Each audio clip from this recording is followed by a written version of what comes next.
our first guest has finally arrived. He is the 2009 Mark Twain Associated Press Award winner. He is the embedded NBA correspondent. The only man who has called Shaq's mama fat and lived to talk about it. The man, Elie Seckbach. What's up, Elie? How's your summer treating you?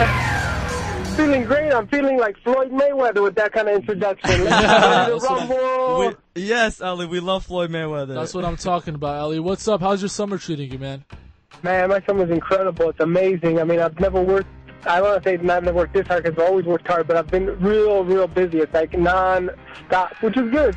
You want that in this business. It's when it's slow, you have to worry. So I'm not worried. You're the most hardworking man in showbiz by far. We saw that you were in Vegas actually for the summer league. Did you check out a couple of the lottery picks? Blake Griffin, what'd you think about him? And Blake Griffin was incredible. Man, first game came in because you never know what to expect. I mean, look, when you're in high school and the kid's like topping the nation and he gets to college and he disappears, it happens all the time, every day. Yeah. And then when it happens, like look at Sam Bowie, like he was picked before Jordan, so you never know what to expect.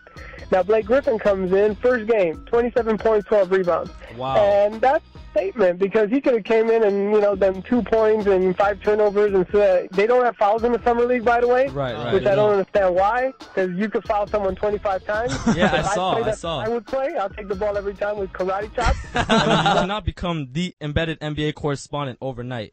I mean, why do you think the players are so open with you? I mean, well, a few things. First of all, I've been doing this, I won't say forever, but I've been doing this since '97, so it's 13 years almost. Nice, man. And I've been like this from day one. I'll tell you, the first time I walked into a locker room, Robert Horry saw me in the hallway. Right. And I talked to him for a second, and I said something really goofy or outlandish or something crazy, like, I don't know, like his game belongs in the toilet or something like that. And he walked in the locker room. Next thing I know, he sticks out his head and he calls me in and he's like, "Hey, Shaq wants to talk to you." And the locker room was closed. This was like Great Western Forum. This was like years ago. Kobe was like a rookie. Yeah, wow. So I get in the locker room, and the first thing I do is I talk to Shaq and I crack some jokes. And the guy looks at me like I fell off the face of the moon, but he got a kick out of it. And that's how it all started. And if you get the approval from the Shaq and you get the approval from the Kobe's, from the Chris Webbers, right, everybody else, you know, falls in line because, hey, if you're cool with the biggest names, why not? Look, they can relate to what I do. I'm not there to embarrass anyone. I don't cross the line. I'm different. You know, we love it. It's different because I look at comments that people leave me and it goes from the range of like, "Hey, we want to shoot you," and not in a funny way. Wow. To like, "No, it's okay. Look, if you provoke an emotion, you're doing the right thing." Oh, true. So it's a wide range now. Among the players, I could say like 99% of the players in the NBA get it and they appreciate it. And I came to a point where they look for me now. Like, if I'm not there, where were you last game? How come you didn't show up? Is everything okay? Of course, you can have 1 or 2 players who just don't like it. Or one time I cracked a joke and they didn't laugh. Whether it's, I don't know, like a Tim Duncan or someone like that. But for the most part, people get it. Yeah, well, Duncan's a boring guy, but don't worry about him. But that's what makes you unique because you're very open with these guys. So is there one particular moment that really stands out with you when you're like behind the scenes? Is there a really funny guy that no one really talks about and knows that he has a good character? I'll tell you who's really funny though and he has potential. Al Jefferson. Oh, yeah, I've seen that on YouTube. I've seen your YouTube. Yeah, I mean, come on, that guy's a natural. He doesn't even try. If he wasn't a basketball player, what would he be? He said he would be a pimp. He would be out pimping. And then some of his teammates were making fun of him. He was like, "Man, I've been pimping for years." I'll tell you guys the funniest story. Tell us, please. Shaq go to the biggest birthday parties, like the biggest, right? Right, yeah, we heard that. One year, I think it was like 2000, he rented a hotel in downtown, right, threw out all the guests, or like paid out the hotel, and brought celebrities, brought a bunch of cameras, but it was a huge event. Yeah. So he told me after the game, "Hey, I'm having a party tonight, why don't you come by?" I'm like, "Okay."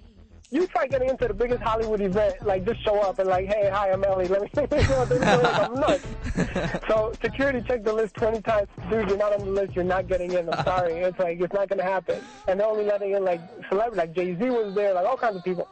So I'm walking back to my car. All of a sudden I see a huge limo show up.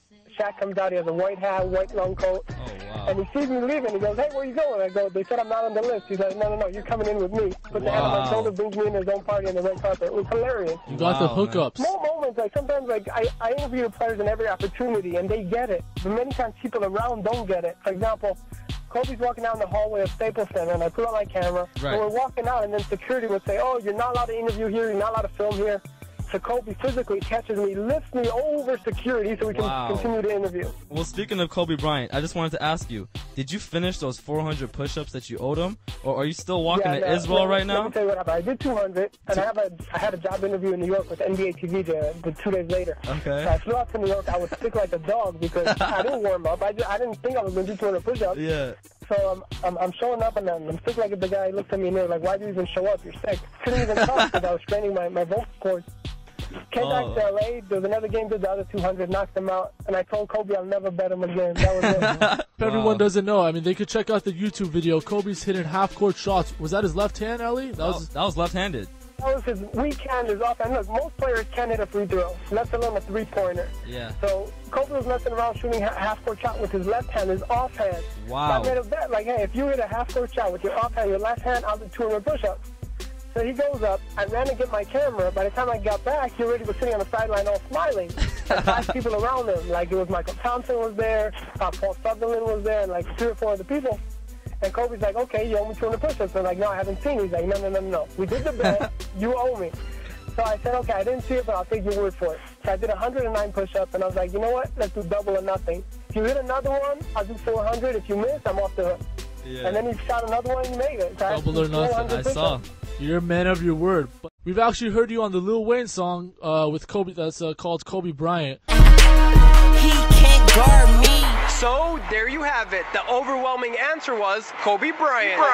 And we've heard rumors that you're like an official member of Lil Wayne's entourage now, that you're like rolling with his entourage in the clubs, dancing on the tables, pouring champagne and everything. Is this true? Is this true that you're with Lil Wayne's entourage now? No, I don't make it rain. I make it drizzle. Actually, there's a rapper, and I'm going to release a video today on my YouTube channel, who did a rap song about ES News. It's hilarious. It's pretty good. This rapper, he's out of Washington, D.C. His name is Young Prez. He was born in D.C., and actually his grandfather was the Prime Minister of Pakistan. Now, he can flow. This guy's good. So Young Prez is today.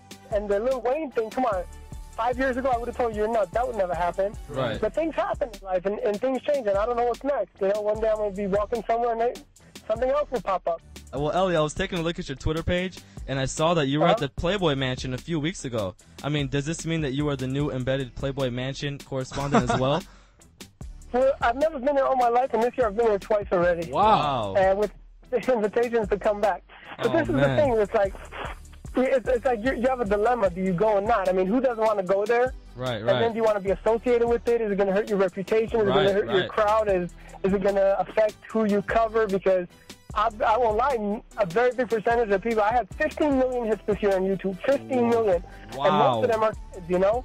So I have to keep it family friendly. So it's a dilemma. But then you go, hey, if there's an event where so many NBA players go, it's not going to be that crazy, right? Exactly. Then here's the funny part. Earlier this year, I saw Andrew Bynum there, and I was like, Andrew, don't worry. I won't tell anybody. I won't tell anybody I saw you here. Next thing I know, it's on the front page of Sports Illustrated. Yeah, I saw that. I didn't have to worry about that.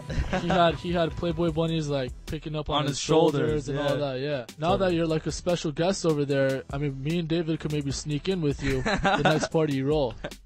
All right, we'll do that. We'll roll the next day, man. But you guys got to dress up like you're big athletes. Maybe you could say you're soccer players or something. We'll do that. Hey, Elie, we know you're a busy man. We really, really appreciate you coming on the show. A lot. We hope to get you back on soon. We love the ES News on YouTube. Please sending those to us. Thanks a lot, Elie. Really appreciate it, man. Anytime. Appreciate you guys. Thank you very much, Elie. My mansion, me, you, and Hef are going to hang out. There we go. Yes. We're sneaking in. Yes. We're going to dress up and all. Thanks a lot, Elie. For sure. Later. You guys should definitely check out his Twitter. It's twitter.com/Seckbach. Check out his YouTube videos. He's hilarious. There's no one like him. Please check him out. Kobe doing work, 2-4 on my shirt. He the greatest on the court, and I'm the greatest on the verse. Going for the 4th ring like it was his first. Gotta get the gleam, do it for career. So, there you have it. The overwhelming answer was Kobe Bryant.